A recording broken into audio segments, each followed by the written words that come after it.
Welcome back to Coin Sense and Nonsense. Today, it's the 1935 Hudson Commemorative half dollar. There it is. That is a beautiful, beautiful coin.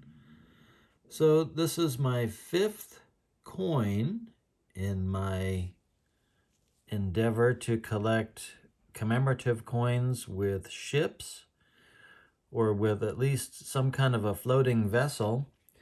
By my count, there are 11 commemorative coins, or at least classic commemorative coins, that have ships or even a canoe in one case. But I plan to collect all 11, and this one was going to be the toughest one because of the cost or the value of this coin.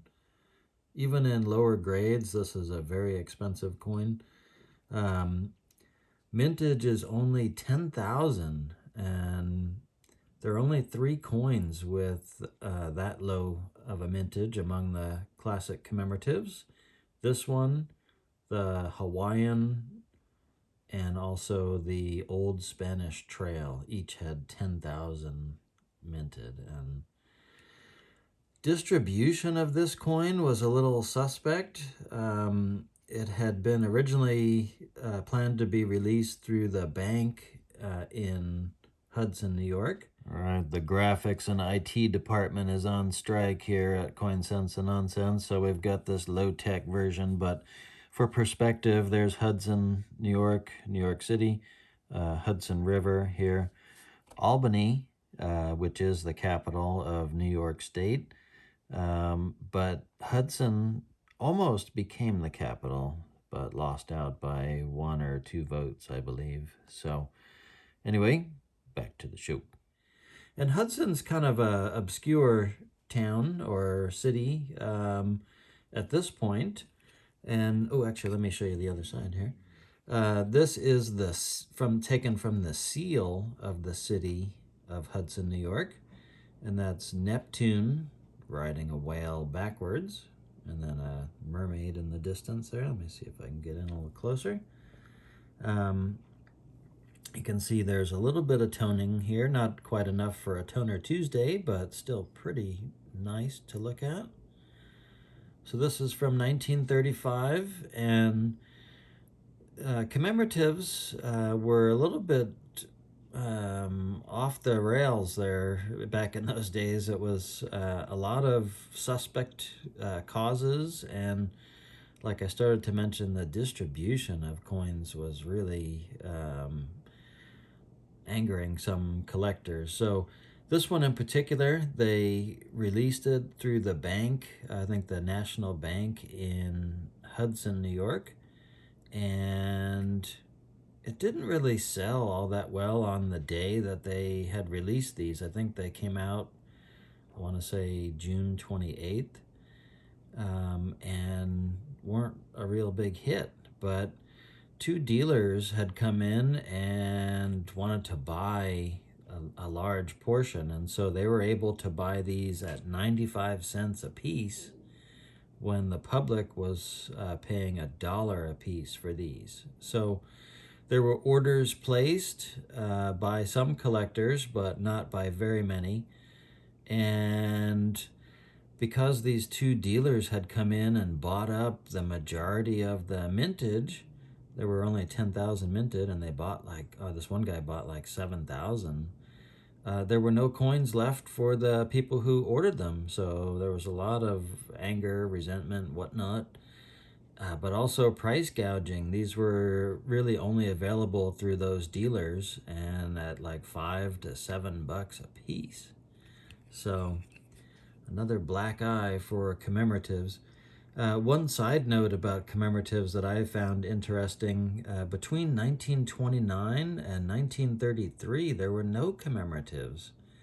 And that's because President Hoover didn't like the fact that so many of the commemoratives had been coming back for melting. He thought it was a wasteful process. So no commemoratives between 29 and 33. So anyway, thought this is a neat one to have added, and I'm proud to have it. MS-65, the population is about, I think, 787 coins. There are 400 graded higher by PCGS, and the top grade, I believe, is MS-67 Plus, and that's a $24,000 coin. So in this grade, the value is $1,000, and so this is the most expensive among all the different nautical themed or coins with ships. Anyway, so just quickly, this is the Colombian $50. This was the very first commemorative and first one with a ship.